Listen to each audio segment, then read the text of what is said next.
No hello, tere taas. Me oleme siis täna jällegi järjekordselt Nõmmel eilsete videodega, mis me 8. novembril tegime.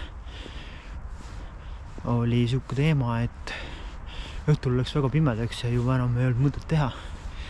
Et metsa vahelt tulime läbi ja need videod olid väga mustad ja tumedad, see ei näinud absoluutselt mitte midagi. Nii et täna me tulime Nõmmel tagasi ja teeme selle Klehni pargi jalutuskäigu ära, et teeme siin väikse sissejuhatuse ära ja siis me hakkame tegema. Et tulime samasse kohta, kus me eile tegime lõpuvideo. See, kus see asfalt sai otsa.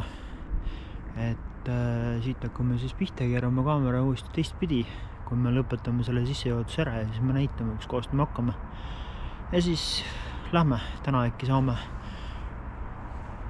lõpuks selle Klehni värgi selles suhtes tehtud ka, et siis on teil jälle huvitav vaadata. Et eile muutsin ka YouTube'i kanali nime ümber ja siis panin 4